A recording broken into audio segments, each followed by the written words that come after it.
In a joint op-ed penned by President Russell M. Nelson and leaders of the NAACP earlier this month, we read these words: "Unitedly, we declare that the answers to racism, prejudice, discrimination, and hate will not come from government or law enforcement alone. Solutions will come as we open our hearts to those whose lives are different than our own, as we work to build bonds of genuine friendship, and as we see each other as the brothers and sisters we are, for we are all children of a loving God." It is our hope that over the course of the 84 episodes we have recorded, this podcast has become a place for you to find peace and comfort in your efforts to follow Jesus Christ. But what was described in this op-ed for many of us is the soul-stretching work of stepping outside of our comfort zones and having difficult conversations. It requires listening, seeking to understand a perspective that may be different than our own, and then looking inward to explore ways we can be better moving forward than we have been in the past. So today, regardless of your race, your background, or your position surrounding these issues, please join us in an important conversation as Abe Mills and Stephen Jones share their experiences as Black members of the Church of Jesus Christ of Latter-day Saints. Stephen Jones is a native of Tallahassee, Florida. He is a comedian and actor who is perhaps best recognized for the iconic BYU Library parody of an Old Spice commercial, which has been viewed 3.5 million times on YouTube. Today, Jones is also a seminary teacher, a husband, and a father. Abe Mills was born and raised in St. Louis, Missouri. He also gained recognition during his time at BYU, where, in addition to playing on the football team, he performed as a BYU Young Ambassador and hosted a teen news program called Center Street. He went on to be a member of Jericho Road, a singing group that performed Christian music. These days, you can join over 500,000 people in following Abe and his family on their YouTube channel, Sunshine Mafia. This is All In, an LDS Living podcast where we ask the question, what does it really mean to be all in the gospel of Jesus Christ? I'm Morgan Jones, and I am so honored to have Abe Mills and Stephen Jones with me this evening. We're recording this at night. I guess I should say that. Gentlemen, welcome. Thank you, Morgan. Thank you, Morgan.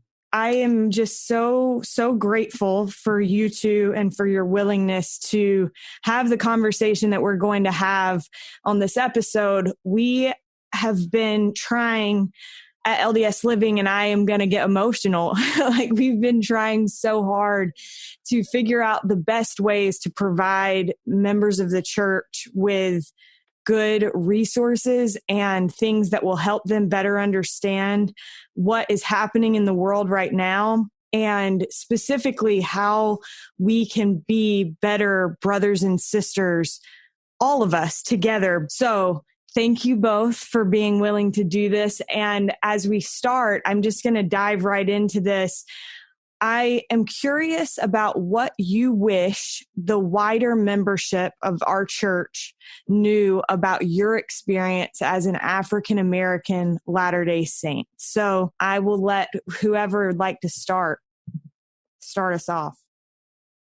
So what I wish people knew that were just a wider membership of the church is kind of best to describe it in a story. But before I do, let me just make it clear, like, I consider myself to be Black.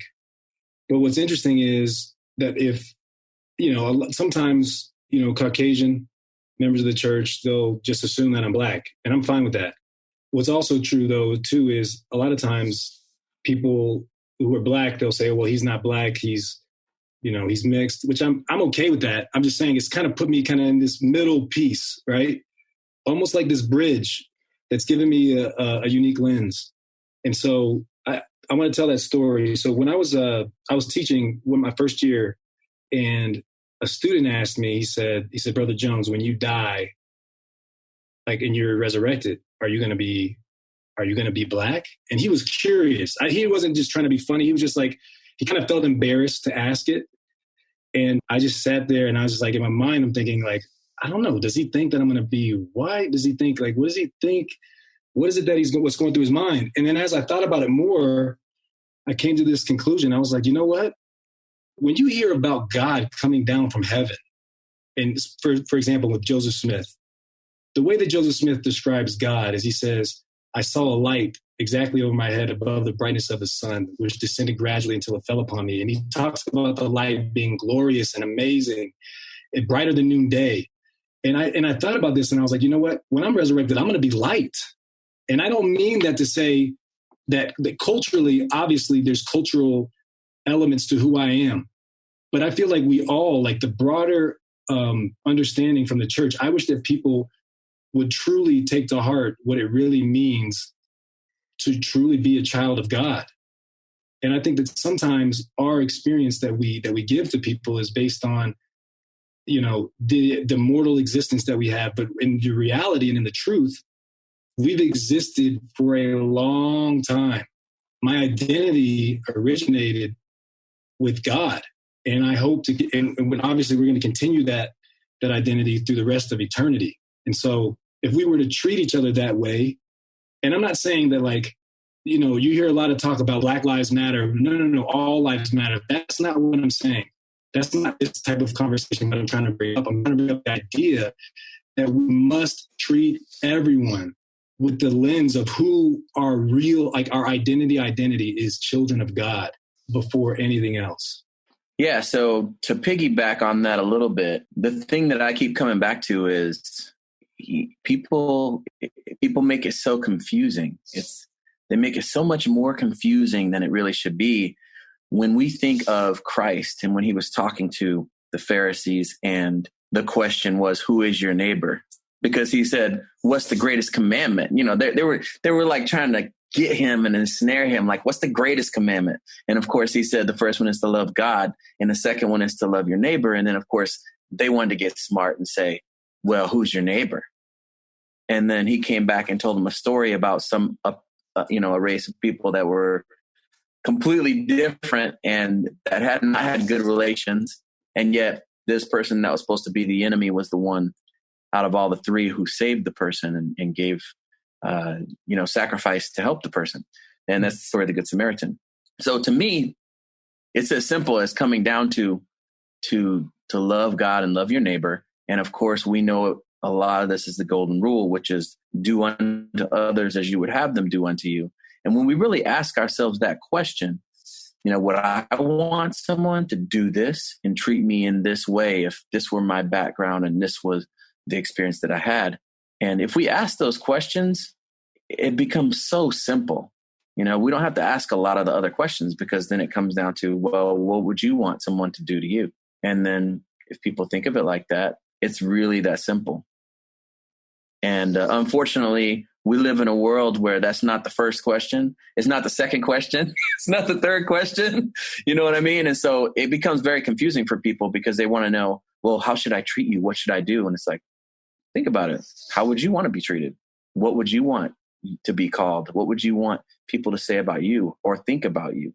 And as we get into that, it causes people to actually look inside and not think on a surface level, but to get super deep about like, oh, I've never really thought about how I would want to be treated in that way because many of those people have never had to think about that because they've never been in a situation where that was an issue for them. And so that's what I hope that as a church that we can come across, because I believe there's so many chances that we miss out on to really show ourselves living in that way. Yeah, thank you both so much. I want to come back really quick before we move forward. I want to come back to something that Stephen touched on. And that is right now there's a lot of conversation around why saying all lives matter can be hurtful and why I think in the past there's been kind of this idea among some people that saying, well, I don't see color is okay. Why is it so important for us to recognize color? And why are we saying right now, Black lives matter? We're not saying that other lives don't matter. We're just saying that these lives, they matter to us enough to engage in these tough conversations. When you said that, it made me think of President Nelson in the last press release that they had most recently, him talking about, linking arms, arm in arm. And one of the pieces, I don't have it memorized, I don't have it in front of my face. There's a piece in it where he invites us to listen to each other. And what I bring that up because I think that sometimes when people say that all lives matter, Black lives matter, it's like, I don't even know if that's relevant. I mean, you can get caught up in so many conversations in that context.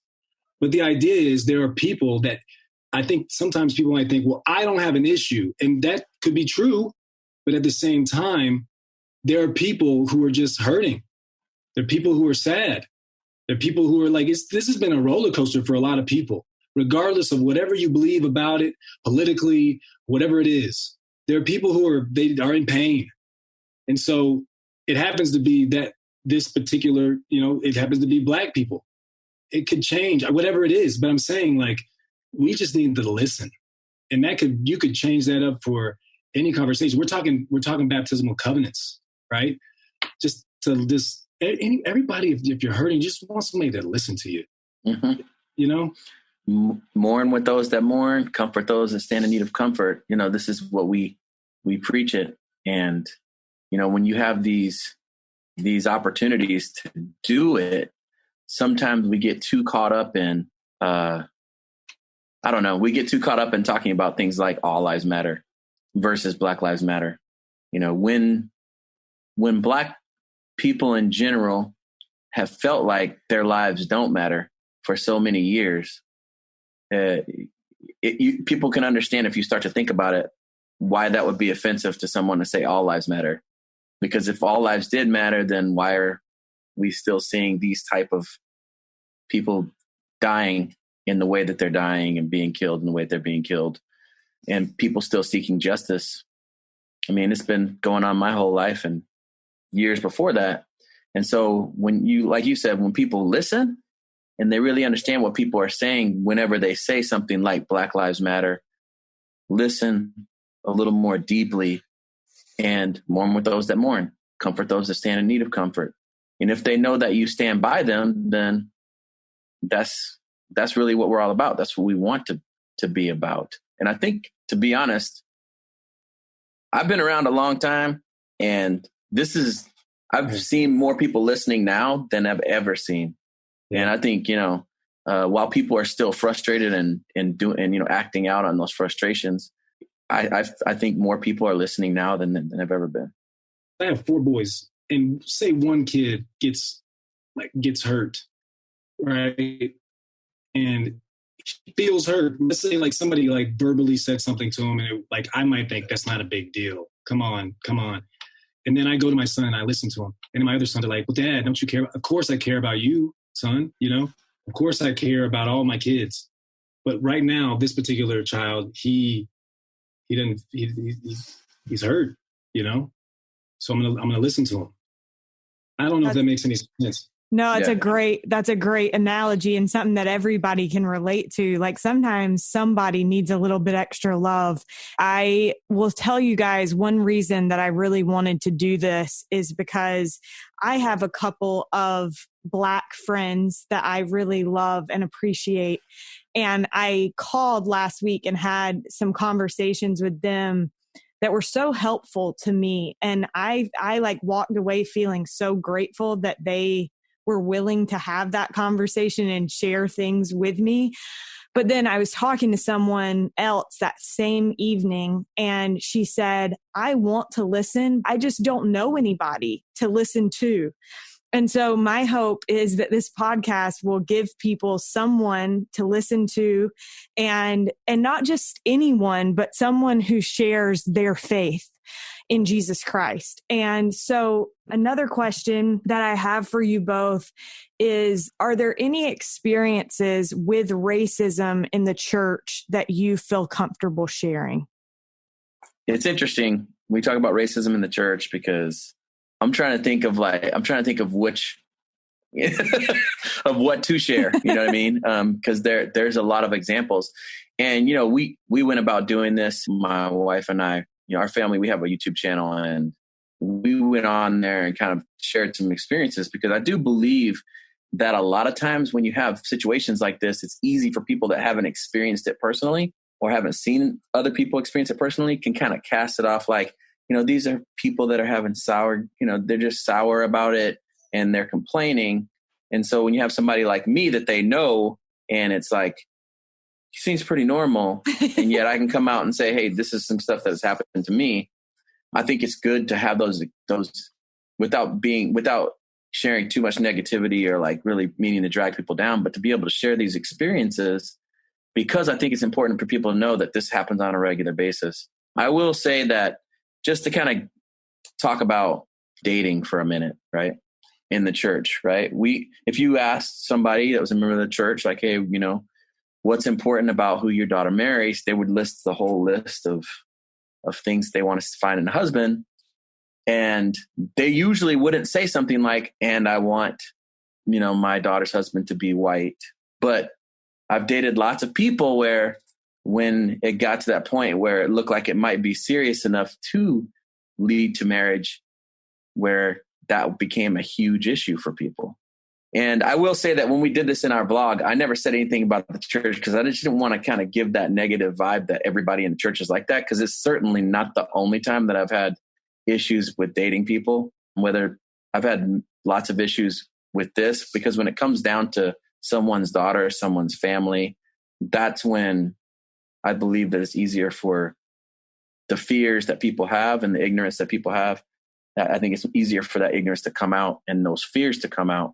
And so that's one of the biggest things where I've dated people, and I had people call me and say, my dad won't let me date you anymore. He's the institute director of whatever university, but he won't let me date you anymore. And, I don't know how many times I've been sent quotes by general authorities, so many times, on books that were written before the revelation. Yeah. I've been given those quotes so many times, like, listen, and when you come out and tell people, Jeffrey R. Holland came out and said that there wasn't a reason that they can point to for this, people will go, well, that can't be true. Like, where does it say that at? And you have to show them. But I want you to take that and use it how you will. But I feel like some of this stuff, I don't want to drag the church through the mud, because I think it's, in some ways, it is. No, but I think, Abe, you touch on a very important point. And I think that is that just because something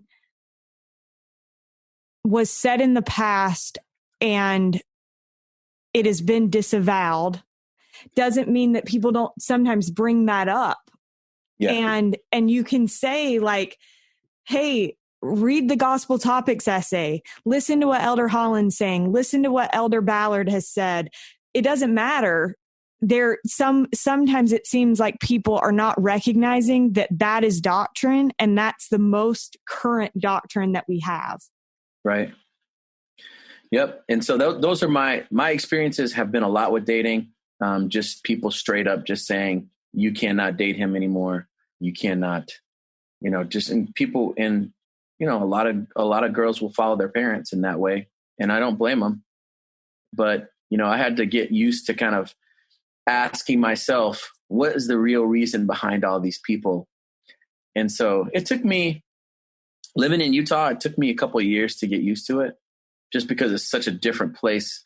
When you move anywhere in the nation and it's new and there's a different culture, it takes a while to get used to it. But it took me a while, just because I felt like once I figured out that it wasn't about them, like I was trying to kind of putting everything that I was angry about that people were doing, and I was like going, these people, blah, blah, blah, blah. And then once I realized that it was more about me, and I kind of took that into myself and my responsibility to be a person that lived the words that I was telling you before, do unto others that you would have them do unto you. Once I realized that was my opportunity to teach people, and I started realizing, like you said, you have a friend that doesn't have anybody to call that's Black. And so I realized that's probably the part of the problem. It's like people would adopt kids and they would ask me, well, what can I do to show my Black kids that, and to show them a good like Black person. I was like, well, how many Black friends do you have? And people will be like, and I'm like, okay, well, first of all, you might want to have a Black friend that comes to your house. And kids look at that. You might be saying Black people are great. Black people are great. Like, man, we don't have any Black people around our house. But I feel like when you have these opportunities to interact with people is when fears and ignorances go away. And so when you have that opportunity, take that time. And I would say most of my racist experiences in the church have been because of that type of ignorance. Stephen, I know you have something to add to that, because I'm sure you've had plenty of experiences. So I like to think about it like this. I had a church leader, and this is so let me give you a perspective coming from Florida, moving to Utah. And I think that we got to be clear that we're talking culture. And a lot of times we have these issues about church, but really we're talking about culture. And I think that's important to draw that line. Also, we need to remember that we live in a fallen world. We live in a world where, the natural man is an enemy to God. And I'm not trying to make that really extreme. I'm just saying that I've noticed the most issues, like when I was in Florida, like Florida was I'm in the panhandle. Okay. So like I had a girl that I was really I was 16. We thought we were in love, and her dad wasn't a member, and her, I'd call and there would be, you can just imagine what's the worst things that could be said. Right. Okay. That really happened. That happened. Okay. So going through my life, like this is back before you had a cell phone and you had to say, you could call somebody and say, hey, may I please speak with so-and-so? And you have to be like, you have to wait. And then I'd be like, man, her dad's going to pick up. Because her mom was cool, but her dad was like, oh, yeah. I'm like, if her dad picks up, he's like, are you on the phone? And so that's where I come from. So like my dad, for example, when he got baptized when he was in the 70s, he was married to my mom. She was white. This was not a popular thing. No. At all. This kind of shows you the type of, like, my dad doesn't care what anybody thinks about anything. And so my dad, he would fight people. Like, my dad was mean. He's 5'6", 160 pounds. He bench pressed 475. He didn't care what anybody thought. He's like, I like white girls. I'm a dater. He didn't care. And people went home teach with him. But my dad never left the church. He won't. He can't. Like he's just so founded in Christ. But what's interesting is when I came to Utah, I think the discrepancy is where we get the friction from is the expectation, because we automatically say, okay, member of the church equals perfect. Member of the church equals no fear. Member of the church equals they've never done anything negative. And I'm not making excuses. I'm just saying, after I've thought about this for myself, these are some of the thoughts that have come to help me really see what's happening. Because the behavior is what's on the surface, but there's always something underneath. And a lot of times that's usually something that people don't understand or they don't believe. And a lot of it that I've found personally has been just fear. They don't know. And maybe there's these prejudices, which I think sometimes we call it racism. And sometimes it's prejudice, it's fast and efficient to say, I've seen a person like this before, so they're like that. Mm-hmm. And I think that that's what we need to be careful of with anything, is to take something and see it, like to see your neighbor as yourself, and that's a dangerous word, as yourself, like yourself. But we're fallen, and sometimes we see the other people with fear, if that makes any sense. Totally makes sense. And this is what reminds me. So when I was in Utah, what I would do is I would go to church and I would like catch people just staring. And I was like, man, why are these people staring at me so much?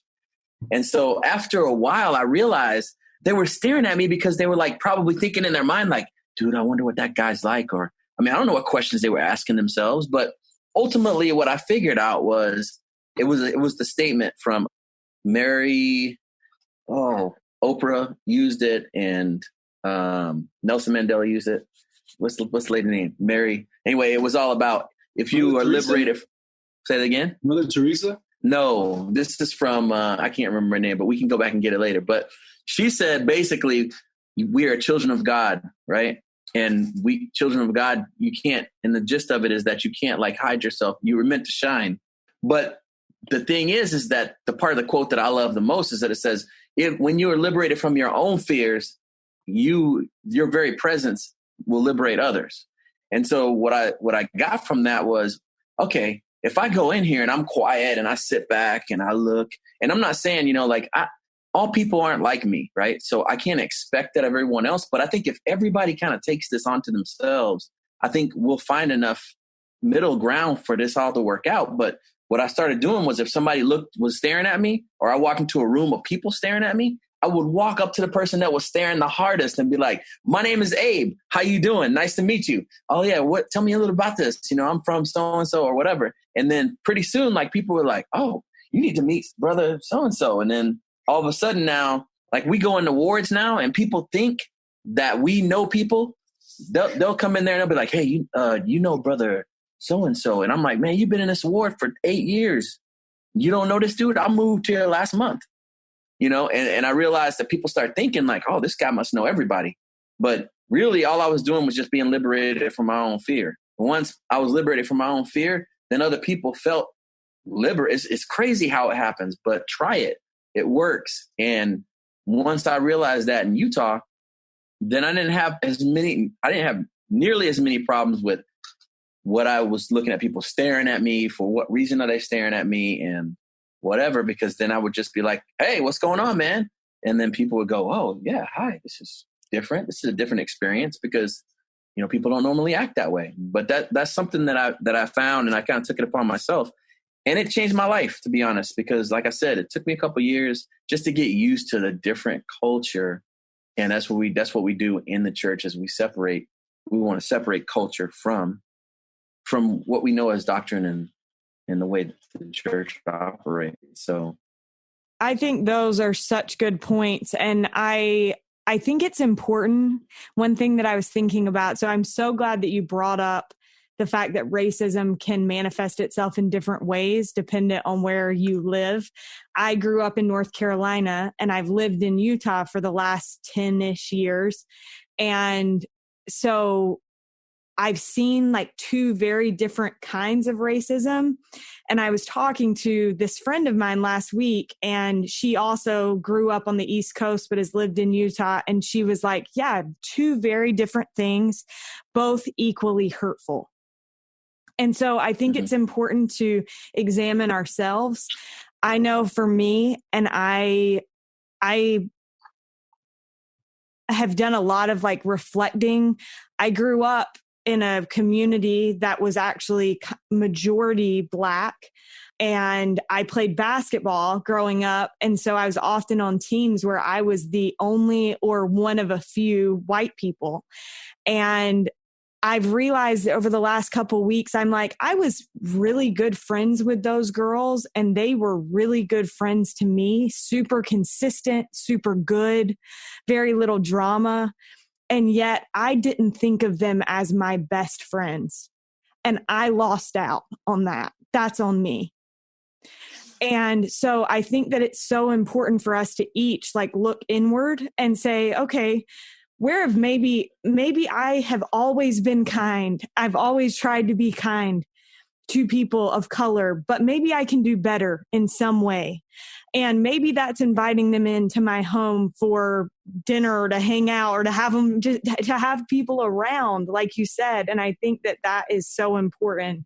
Another thing that you touched on that I think is very valuable is this idea that everyone, regardless of whether we're talking color or religion or where you're from, we're all our own individual people. And so it's unfair to lump everyone of a certain color together. It's unfair. Right. Even in this conversation, I think people will see that here are two Black men who have had completely different experiences. And it's the same thing like when people say like, oh, I got a text the other day from a dear friend that said, hey, you're from North Carolina. Do you know a good rub for barbecue meat? And I don't really eat meat. And so hey, listen, anyway, it's like the same black thing. and I know how good the barbecue is, but I can't tell you how to make it. Wait, the rub, the barbecues are different in different areas of the South too. Like the Texas is different it's different. And in North Carolina, we eat the vinegar-based barbecue. So that's a completely different ball game. So let me be clear. Exactly. I like barbecue, but I don't eat a ton of it. All I'm saying is I don't think that we can lump everybody together into one category. So I'm so glad that kind of you guys touched on that as well. What do you think? So one of the things that one of my friends brought up is she said she actually read a quote to me that was in an op-ed in the Deseret News, and it talked about being part of the body of Christ. And that one thing that she said in her experience, there's kind of this idea that in order to be a faithful member of the church and be a Black person, you kind of have to check your pain at the door and leave your feelings, like, don't bring it into Sunday school. Don't talk about these things. Has that been your experience? And what, if that has been, what can we do to better encourage conversation rather than making people feel that way? This happens in a lot of different ways from people that I know personally, and even if I bring something up. Because for me, it's just interesting from my lens too, because like I said, like I grew up with a Caucasian woman in my home. Like I understand white culture very well. Like very, very well. I understand Black culture very, very well. But then if I even bring it up, people are like, oh, but we don't care about that. And so when that happens again and again and again and again, and it doesn't have to be that exact conversation, it kind of gets stifled over and over and over and over again. And so then it kind of just, I don't want to say that it could potentially build up for some people, but it's almost like we're so scared to talk about it at all. Mm-hmm. Because, and I'll give you an example, maybe that'd be easier. I remember I was saying something, because I'm a comedian too. And so I have a lot of jokes that are racially based, but a lot of times people don't realize, like, this is just really what happens. I'm not just trying to make up a random joke. And so these punchlines are really, sometimes, in some cases, they're really pain. But not, I mean, it's not like maybe subconsciously to me, you know, of these experiences that I bring up. But the interesting thing is, it's funny because it's true. It's funny because it happens.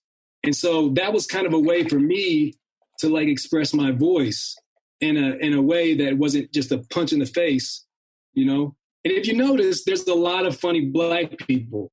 And I think it's because of the idea that, and there's a lot of funny Black comedians, and there's a lot of funny comedians, period. But I've noticed that, like, let me give you another specific example, more detailed. I had somebody make a comment once before that said, man, all your jokes are about like Black stuff and da-da-da-da-da. Like even with the jokes, all your jokes are like undertones of like racial humor. You only do racial humor. And I'm like, that's because if I bring it up, just straight up, everybody gets quiet. Or if I bring it up straight up, people get scared. If I bring it up straight up, then people like, they just want to just back away slowly, or it invokes pain. And so I don't know where I'm going with this, but I just think that like, it's just something to consider. Like, why is it that it's stifled in the first place? And why can't we talk about it? I don't know the answer to that. I can only guess. And I don't think that it's fair for me, from my perspective, to say, well, why does that happen? I don't know. So does that make any sense? It makes complete sense. And I'll add on to it because first of all, I think there's two different types of people. I think there's people that want to teach the lesson every time somebody messes it up. And I'm okay with that because my wife is like that. If you say something and a lot of times I'll just go ahead, honey, because she will set you straight. You say something racist, she will set you straight. And I think there's also people like me who are more like kind of selective with when I say things because I want to try to get them the greatest impact possible, right? And she gets great impact as well with the way that she does it. But I think we need all different types of people who are willing to bring it up whenever, wherever, and people who are looking for those moments. And and the thing about it is like, so for instance, just to give you an example, I had a neighbor in Utah, and her comment was, "Oh, we spent a lot of time in Brooklyn in New York." And I was like, oh, tell me a little about it. She's like, oh my gosh.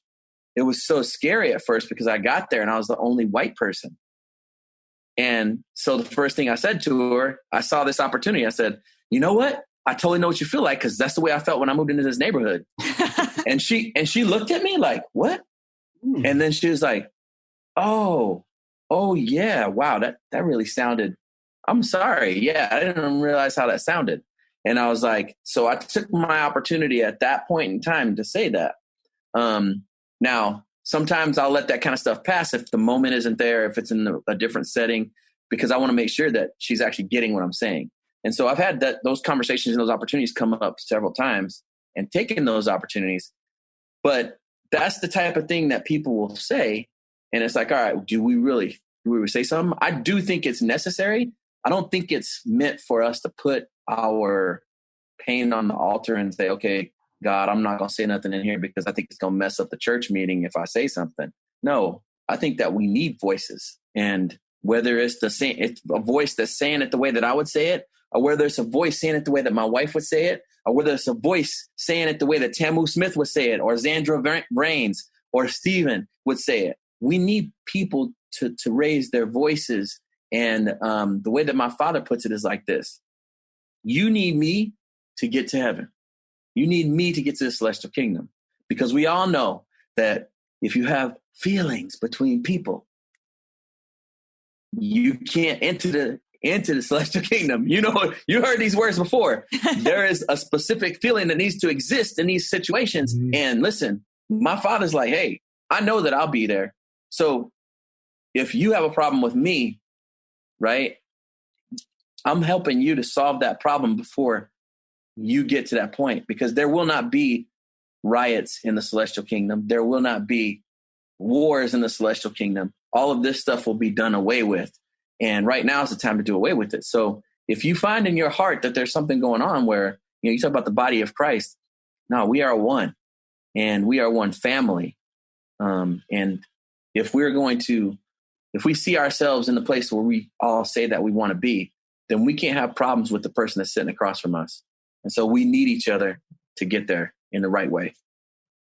Yeah. I mean, to me, sometimes these kind of conversations, I like to talk about the root of the issue, because on the surface, you're going to go in a circle again and again and again and again and again, and it's just, I'm trying to get back to well, I don't want to say get back to the question. I'm just trying to make sure that I understood what you meant, because I feel like there's a difference between in church, and you can talk about church doctrine, or you could just talk about like just your experience as just a different person, period, or you could talk about your experience like in a relationship, it's like when I bring up race in general, a lot of times people that I see, and I'm looking at this from a lot of angles, like if people seem to be upset, it's probably not because of what just happened. It's because there's been a pattern over time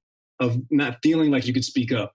But you see this in a lot of areas as well. Like, I think culturally in the church, and it's not this way around the whole world, right? But maybe more in the United States, where, and that's changed a lot, where you can't speak up about stuff. And if you do, people are like, well, don't ask questions. I think that we're past that.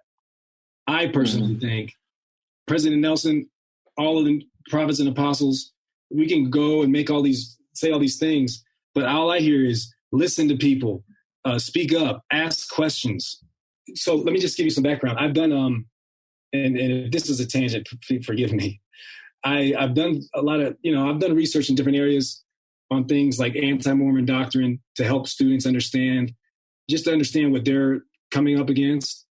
And I've never had conversations I've had a lot of conversations about the details, but I've yet to have a conversation where it's like, wait, this piece says this about God. He said it here. I don't know if I agree with that. I don't believe that this teaches that Jesus is like this or like that. Like, that's the stuff that I feel like is the foundational things that are really at the root of all of these conversations, and truly understanding the gospel of Jesus Christ, and not just knowing it, but living according to the gospel. That would allow us to not get offended, that would allow us to not offend, that would allow us to, but again, we live in a fallen world, and we gotta be mindful that other people are going to make mistakes. Other people are going to say things that hurt us. I'm going to say things that hurt people too. And I'm not trying to water this down. Mm-hmm. I'm just saying that it's important to realize that the atonement of Jesus Christ is real.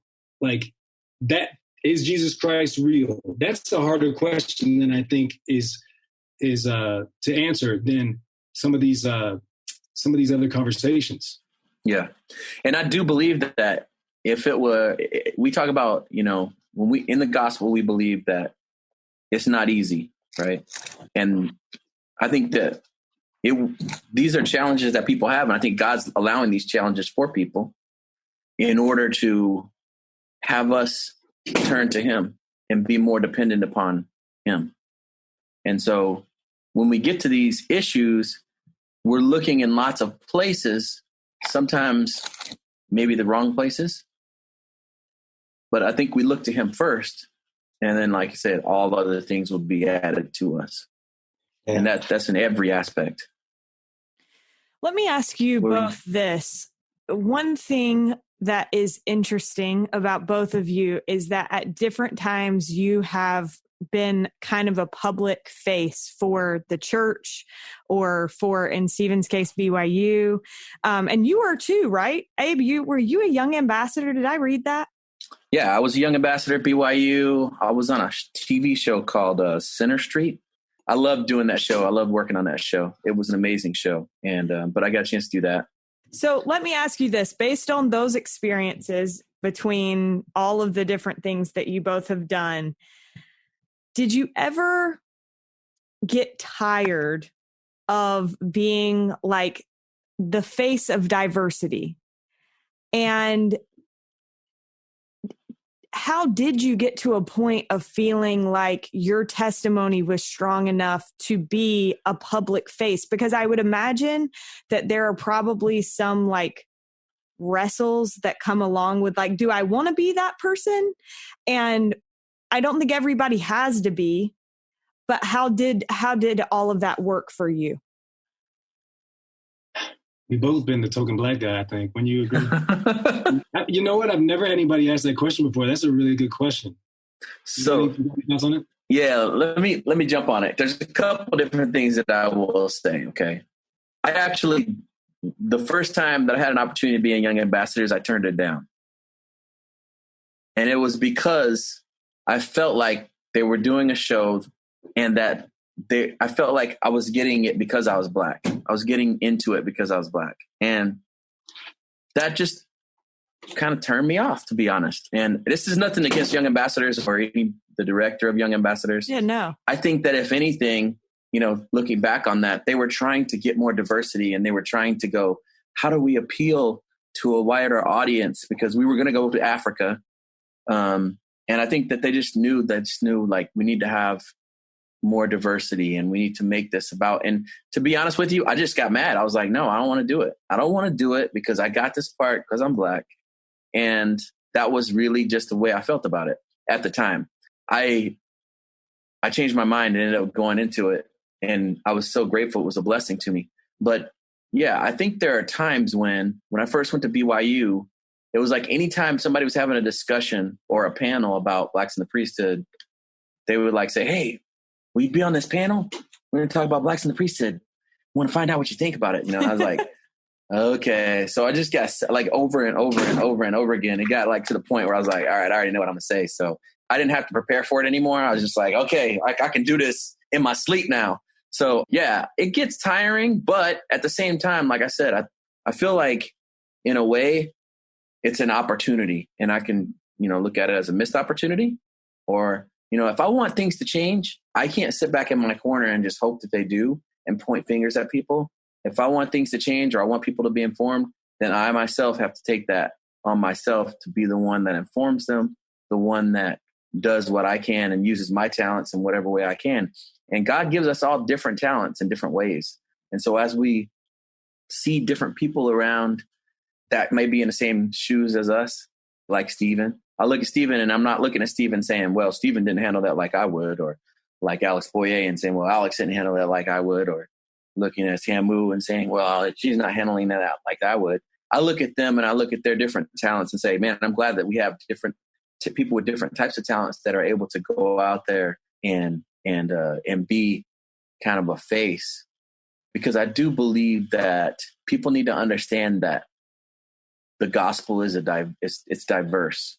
And I think sometimes we get into a cookie cutter mode of, oh, this is what it means, and this is what it looks like, and this is what it smells like. And people, that's not what it looks like. It's not what it looks like. It looks like this. And it looks like you, and it looks like you, Stephen. And it looks like several of my friends that I know that are from other countries. And when you look at God's family, is very diverse. And so I think anything that I can do to help put it in people's minds that's not, to move them closer to the concept of the diversity of God's family, then I'm all for it. But yeah, it can be tiring because sometimes it requires being on all the time. And that's not easy to do. Yeah, I mean, that's an interesting point. I like you. At first, when it would happen, here's the thing that I think would happen a lot. Let me give you a couple of examples. I'm walking in the Smithfield house at BYU. I got a little luggage thing, and I literally have the gentleman come up to me and say, he like pauses and he's like, track. And I'm like, no. But if I'm thinking about myself, if I'm thinking about me and how they perceive me, then it's easy for me to go down this road of like, dang, I'm tired of it. But I had a blessing one time. This is kind of a little bit more personal, and I feel like it's appropriate to share, where when somebody's hands were on my head, they were speaking, and it said that your race is a calling.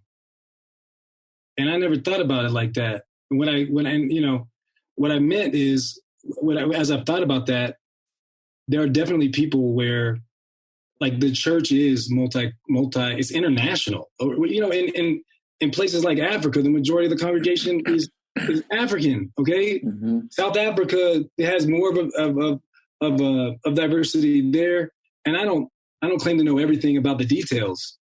I'm just saying that this is a church that is preparing for the coming of Christ.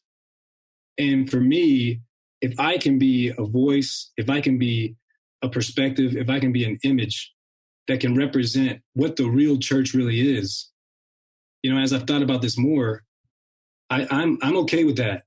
But if people, on the other hand, are like, hey, every time when I was a kid, I would get a call from the missionaries, and they assumed every time they were teaching somebody Black, they would always call me up. They would never call me up for anybody else, but only when they were Black people. That's the difference. You see what I'm saying? Yeah. Like, totally. You know what I'm saying? It's like, we all should get to know everyone. And like President Nelson said, to serve people of other differences and to hear them, not just Black people, all people.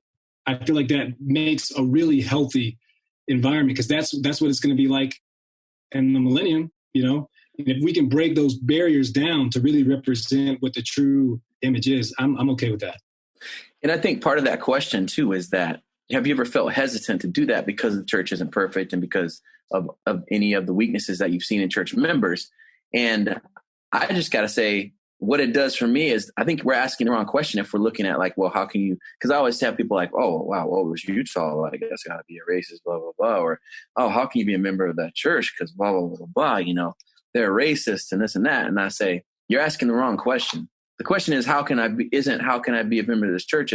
The question is, how can people like your father, Stephen, and my father, and Darius Gray, and Elijah Abel, how could they join the church before Black people could hold the priesthood?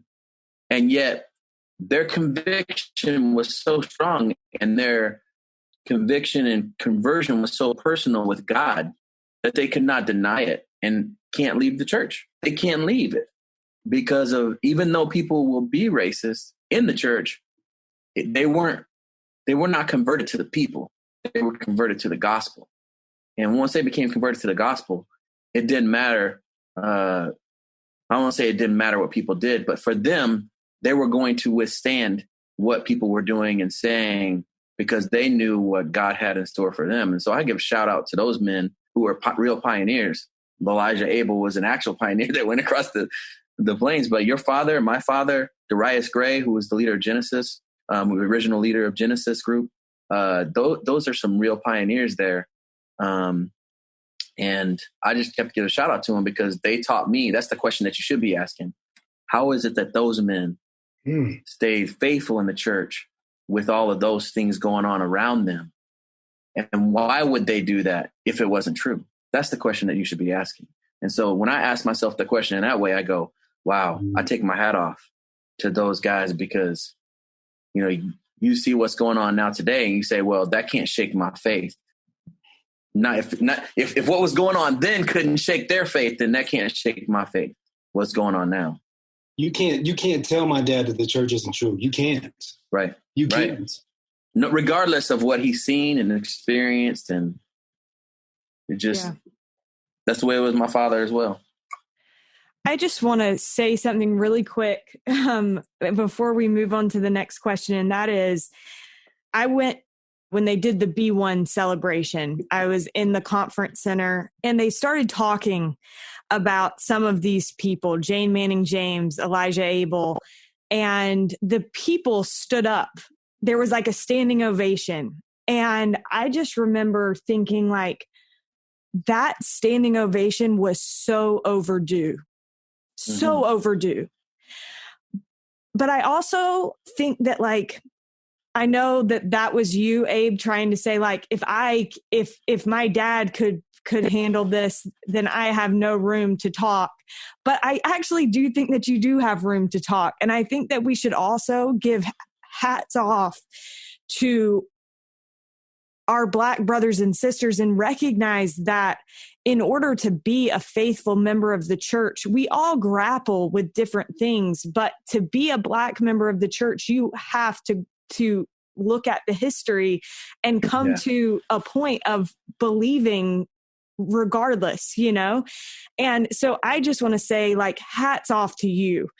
And you may like want to cast that aside, but I think that if we all recognize that a little bit more, that then that would create a space for people to feel like they understand that this might be a hard thing. Let's talk about it. They want to listen to my experience. Let's talk about it. So anyway. I just want to, so I was able to play Elijah Abel in a movie that's not out yet. And it changed it really gave me a completely different lens, just doing research and thinking about his character.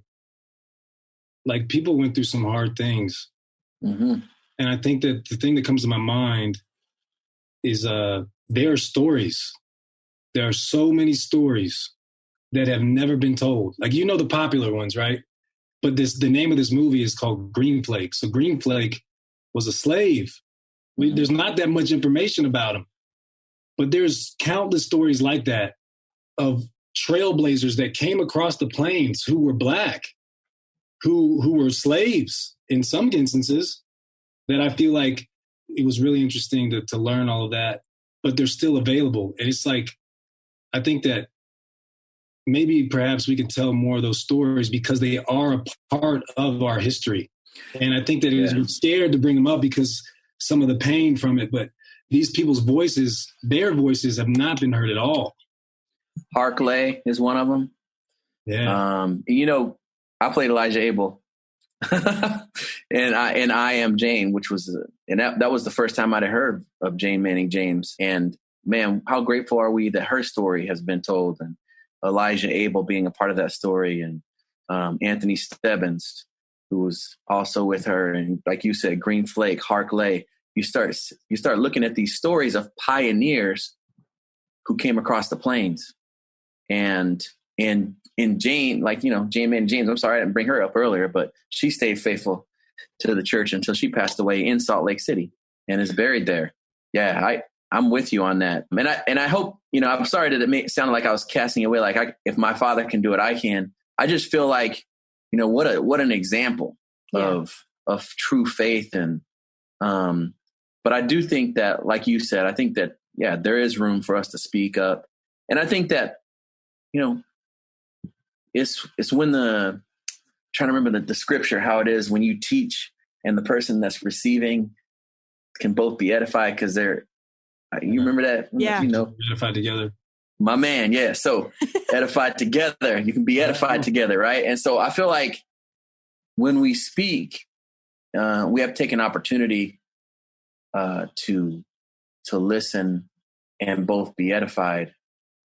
If we take it as a scolding, if we take it as members of the church, there's opportunities for us to speak up, and there's also opportunities for people to listen. And those who are on a listening end, depending on what we're talking about at any given time, have that ability to both be edified and to look at it in that way. And I hope that that's the route that we take when we're dealing with these issues. And I think that we need to be, what I think, going back to your comment, Morgan, was the idea of like, because we can start to speak up more to allow these people who have done so much, the standing ovation, like to let their voices be heard and let their story be told, not just in one conference, but even more. Yeah. Figure out ways to connect with them. But anyway, I think that's an interesting point that you brought up. Abe, don't worry. I knew what you were saying. I just didn't. Yeah. I didn't want us not to touch on that because I do think that it's important. I just have two more questions before we're done. The first one is, can you tell me what the gospel of Jesus Christ has meant for you or means for you right now in your life? I can say that the understanding and peace that I get, like even in the troubled times that we're in right now, I can say that there's a sense of peace and a sense of understanding that I have that I wouldn't have if I didn't understand the gospel, if I were not a member of the church and understood the way that God works and the way that Christ works and how he wants us to be. If I had less of an understanding of that, then I think these troubled times would definitely cause me more anxiety, I would be more troubled. And so at times like this, I'm so grateful for the understanding that I have of God's plan and the understanding that I have of how Christ wants us to treat each other. And I'm grateful because to be married and my family, my wife she's been a true pillar to me in terms of the gospel. And I'm grateful to have someone who is as strong in the gospel and has a desire to live the gospel as I do. And so we've been able to lift each other up and been able to really offer each other understanding from the different perspectives that we have. And I believe that that's made us both better people. Yeah, when I was 12 years old, I had a youth leader invite me to read the Book of Mourn, and it changed my life. My parents were divorced when I was 6. My dad was always a part of my life, and I forgive him. Like when I was 14 to about 18, I didn't even know where he was. I don't hold that against him. But the Book of Mormon was what saved me.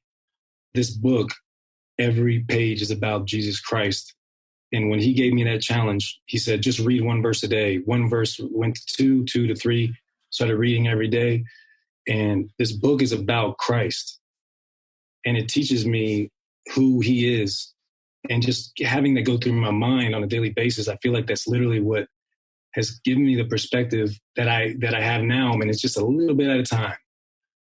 And one of the things that I read recently that's literally like it hit me, and I was just like, it was crazy. It was Mosiah chapter 3, verse 11. It says, "For behold, and also his blood atoneth for the sins of those who have fallen by the transgression of Adam, who have died not knowing the will of God concerning them, or who have ignorantly sinned."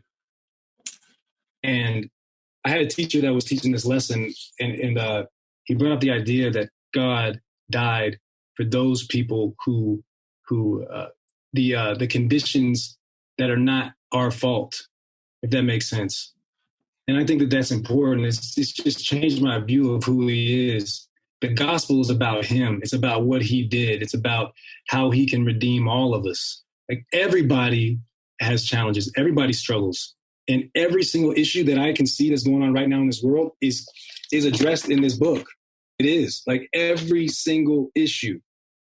And I feel like it's what's saving me right now and giving me peace right now. And throw it whatever you want.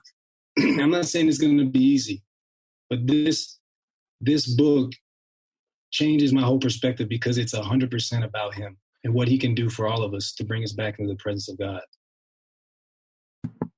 And understanding Jesus Christ, I believe, for me, and this is really what you were saying, is that understanding what he did for us, it gives us hope, which we live in a world for a lot of people that have no hope, or they've lost their hope, whether it's hope in equality, hope in fairness, hope in whatever. They've lost their hope, but the gospel has taught us hope because we know what Jesus Christ did for us. It has taught us understanding because we know that Christ was the example of understanding. And on top of that, it has taught us forgiveness, or how to forgive in a time where forgiveness is needed greatly. Well, and so I appreciate you saying that, Steve. And because I have people say this, I get this question a lot. Why do bad things happen to good people? And I've thought about that a lot. It's like one of the questions I get so often. And I wanted to make an image of Christ, with Christ on the cross, with his hands pierced and bleeding, and have the question, why do bad things happen to good people? Mm-hmm. And if there's anybody who knows and understands that, it's him. And that's why he knows how to help us when we struggle through the things that were not even our fault, that we received at someone else's hand, or the things that we've done. And so we can't forget that. Yeah. Thank you both. The last question that I have for you is the question that we ask at the end of every episode of this podcast. And that is, what does it mean to you to be all in the gospel of Jesus Christ? I can hit it first. To be all in the gospel, I think it just I can't help but think about baptism. And one day I had this thought. It reminded me of Christ in the Garden of Gethsemane, when he sweat from every pore, like he was completely covered in his blood for us. And so to be all in the gospel, to me, is sacrifice. It is consecration. It's like giving of yourself, giving everything you got, everything. It's doing what he did, that he set the tone. He set the example for us to give everything as best we can, so that his sacrifice isn't for naught. Thank you, Stephen. That's awesome. To me, being all in, I talk to my kids about, we have discussions all the time, and, we have, like, I've talked about our YouTube channel, and we share the gospel on our YouTube channel, and we don't share the gospel by going on and saying, hey, we're members of this church, and, kind of like laying it out there like that. We just live, and we talk about praying when it's something that we talk about prayer. We talk about struggles. We talk about the scriptures. We talk about faith, because it's what's in our lives. And so I think that, I had an experience a long time ago that, when we talked about, when I heard somebody was saying something about sacrifice and consecration, and I thought to myself, what does God keep putting into my heart? And what God has been putting to my heart, and the way that he's allowed for all these things to happen, has led me to this point. Believe me, there are times when I just wish that my life wasn't all over YouTube. But at the same time, I feel like there are people that are being reached that wouldn't be reached otherwise. I don't know what God is doing half the time, but I trust that he's doing it. And when you say all in, I think it means stepping forward into the darkness, sometimes without being able to see what's on the other side of that, and just doing it because God has led us to this point. And so we continue to step, and maybe he shows us just a little bit more and we continue to step. And I believe that being all in means that we step towards where our heart is being led by the Lord. And as we do those things, we throw ourselves into it and we love. And I think when you think about the gospel, it's all about love. And the more that we can have the love that Christ had, I can't help but believe that the world would be just so much of a better place, whether it's love within your family, whether it's love with those who you work with, love in your community, love with people that you have never met before, love with different races, love with people of a different religion, love of different nations and nationalities. And I think that as we throw ourselves all in and say, you know what, it's like people say, they family, gotta love them. It's like, that's really how the world is. And so we figure out it's not an easy task. And a lot of times it requires a lot of prayer, a lot of fasting. But I believe that, when we throw ourselves all into it, then we're committed to that journey. Even if after mile 5, we see a mountain and we were really not expecting it. And that's really what it's meant for me and my family. Thank you both so much. I've learned so much from our conversation, and you've given me things to think about moving forward. And I hope this won't be the end of this conversation for all that listen, for me included, and that we'll continue these conversations in our homes and in our communities, because I think, and in our wards, because I think that they matter. So thank you both from the bottom of my heart. Thank you, Morgan. Thank you. And thanks, Stephen. Thanks, Abe. We are so grateful to Stephen Jones and Abe Mills for joining us on today's episode. Be sure to check out our show notes at ldsliving.com/allin for links to watch more from both Abe and Stephen. Thank you to Derek Campbell of Mix It 6 Studios for his help with this episode. And thanks to each of you for listening. We'll be with you again next week.